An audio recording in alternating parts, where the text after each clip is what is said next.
Hey guys, Jim here. Just wanted to real quick give you a rundown of, I don't know, maybe we'll call this a hidden feature inside Ableton's ping pong delay. I mean, it's not really so hidden if you go and read the manual, but for anybody who just normally gets out ping pong delay and does the normal stuff with it, this could be a hidden feature. So let's get into it. We have let me just switch up to here. We have a track. All of these came from Ableton's browser. These are just samples. Like this is a drum loop without a kick. This is a vocal sample. This is a bass line. And this is a lead pattern. So the regular way to use Ableton's, let me just quick show you what this sounds like. Just pretty simple ticks here.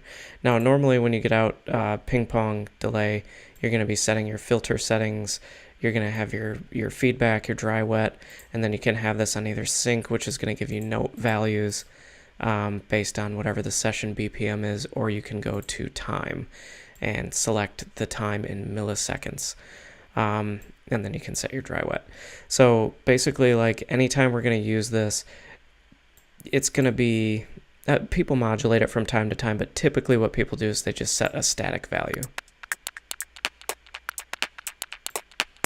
You can have it subtle, or you can have it 100%. So what I'm going to do for the sake of this demonstration is I'm just going to leave the filter wide open on top.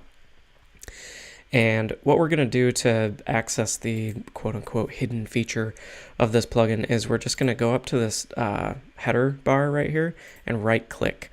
You can see it's set to fade by default, but there's these other two modes, repitch and jump, that you can go to. So basically, just to give you a rundown of what these do, let's go to repitch real quick, and we'll set this to time, and we'll crank it all the way down.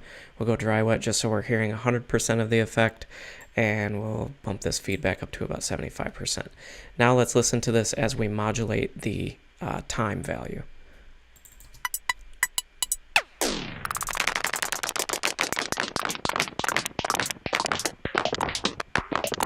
It goes all the way out to $9.99.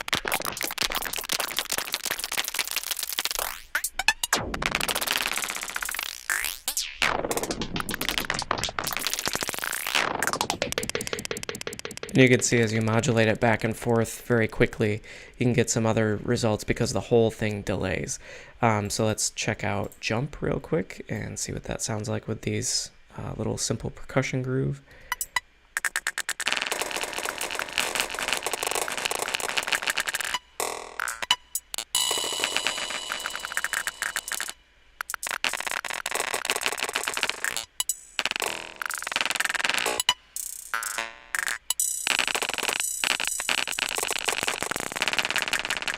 So you get the idea.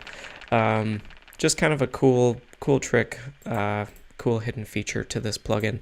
I did go through the rest of the plugins in Ableton after 10 came out to see if they added any of those secondary type features to any of the other plugins, and unfortunately I did not find one.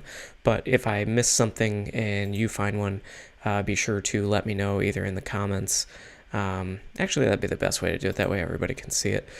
So let's just real quick, now that we've done that with like a simple little percussion loop, let's listen to what these effects would sound like with different types of audio. So here's a vocal sample.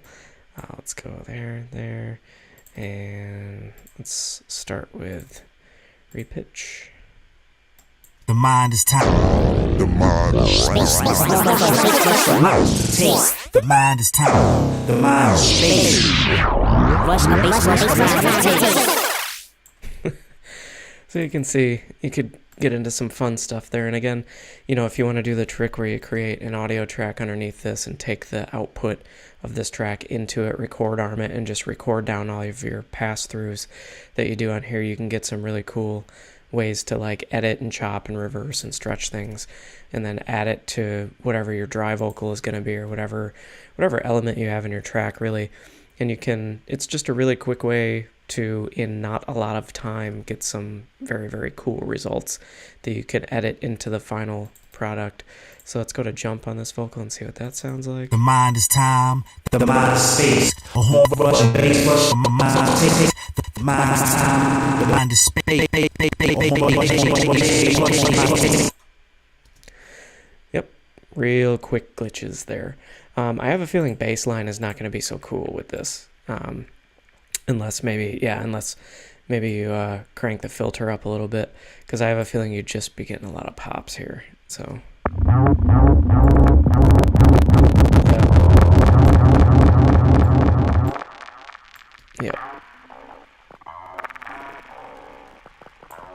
Yep, a lot of pops just because of the frequency content of that, so we'll go ahead and leave that one alone.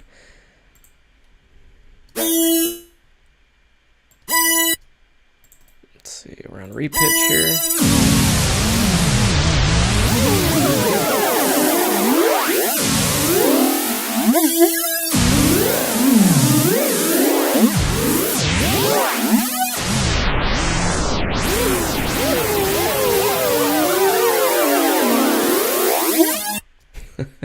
So you can get some pretty cool results out of repitch on that, on little synth leads. And I mean, again, just when you're creating whatever you're going to create in your own songs and your own sessions, and you have sounds that obviously by themselves sound a lot cooler than these, you can imagine what you can do with your own productions when you start messing with your own sounds in that way.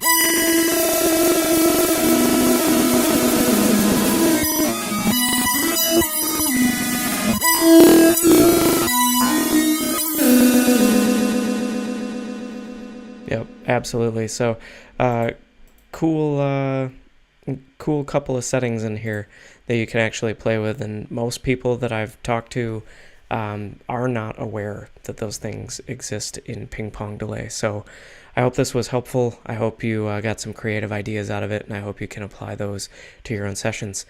That's going to do it for today, guys. Thanks for watching. If you have any other things that you want to see, go ahead and leave them in the comment section below.